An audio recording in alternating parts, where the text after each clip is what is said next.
guys, what's going on? BulletBender56 here, coming at you with another review on another optic.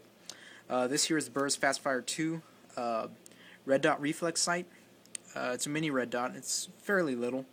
If you compare it to the size of a quarter, you'll pretty much get the size of this red dot. A lot of questions have come into my mail inbox of why I didn't just buy the speed bred for if I was going to put it on a shotgun. Well, because if you've watched my channel for quite some time, when I buy an optic, I plan on using it on multiple systems. I don't just plan on using it on one single system, such as a shotgun. I may remove it and put it on an AR platform or a pistol platform. It just doesn't matter. It just depends on what I'm doing. But anyways, the package contents comes with the Torx Allen wrench to adjust the windage and elevation, one screwdriver, one adjusting disc to adjust the minute of angle dot for windage and elevation, deflection, and all that. A protective cap, which is fairly interesting. This is the Burris Fastfire protective cap, and I really like it. I've actually hit the optic on a door accidentally, and it protected it very well. A couple of people said it's actually cracked on them, and I've yet to seen that, and I've even used this optic in cold weather. Such as 21, I believe, 21 degrees Fahrenheit, Celsius. I believe that was the lowest I've brought it in. I haven't brought it in any lower than that, but I'll have yet to soon test it. But anyways, these grits here are fairly a convenience to me, because if I have this on my, or a zombie or something, and this goes over your optic, and while it's over it, you can easily use these grits to find it and pull it off. And this little cutout here is for the on and off switch, so you can turn it on, which it should be on as we speak. You can turn it on and pull off that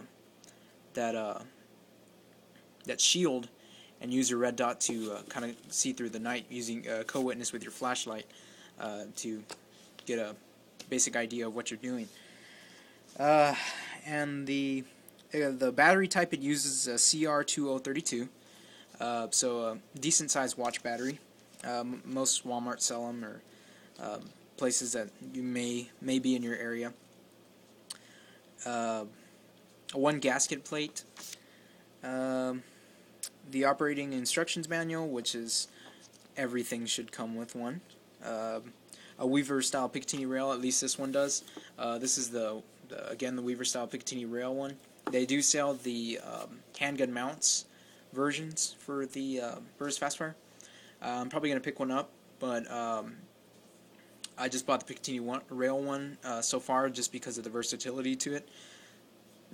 But I am looking into getting a Glock one, so I'll update and see how that one goes. Magnification is ×1, which is basically fairly nothing. The window sight picture is 21 millimeters by 15 millimeters. So decent size, at least for a handgun or AR-15 platform. But a lot of you guys are going to say, well, what about Leopold's mini red dot? I would have to agree their red dot sight is a little wider in window viewing, and they do have versatility due to the reticle changing. But if you're not looking into having more window than you really need, just go with the Fastfire, man, because one, its cost, it's fairly $100 less than the Leopold sight.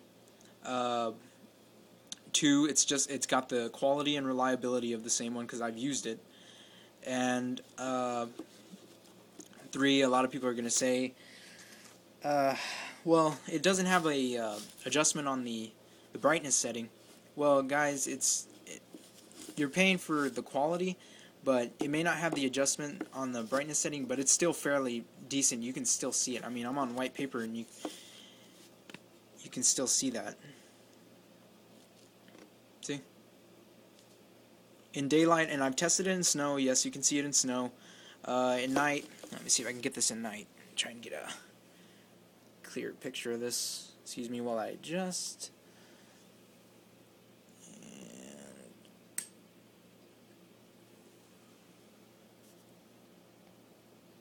Voila. You can still see that red dot. Yes, it does kind of flicker. That's due to saving battery mode when you're at nighttime. but the flickering actually improves on seeing the red dot during the night. So now that that's out of the way, let's see, what am I missing?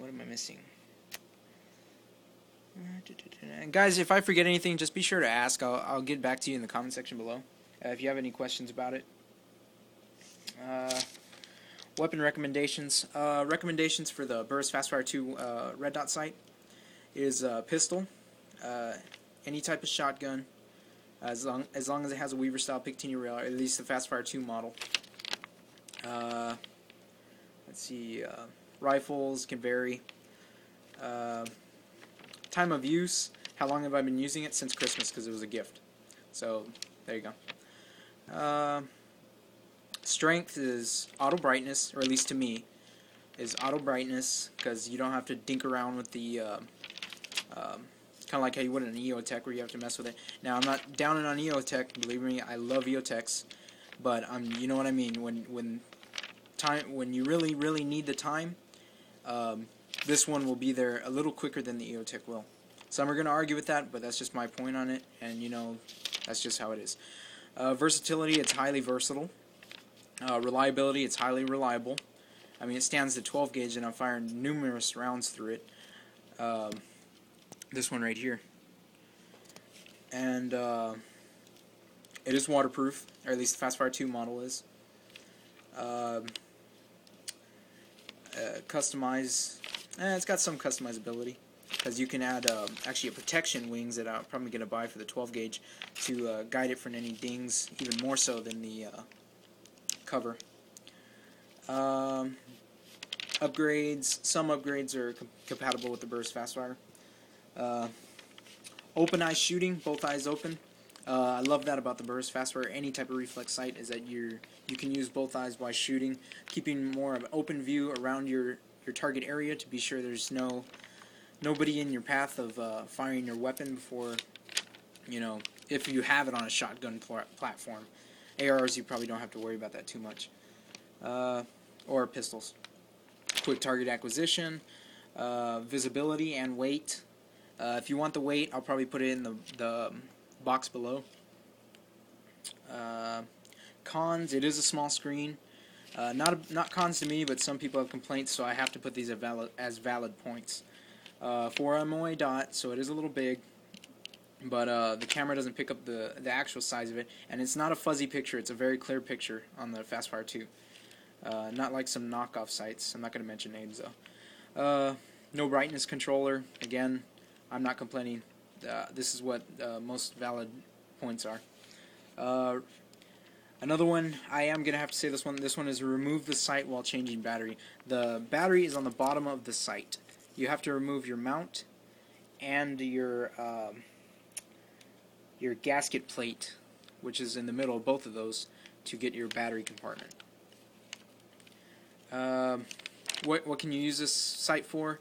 Well, competition, hunting, combat, or plinking.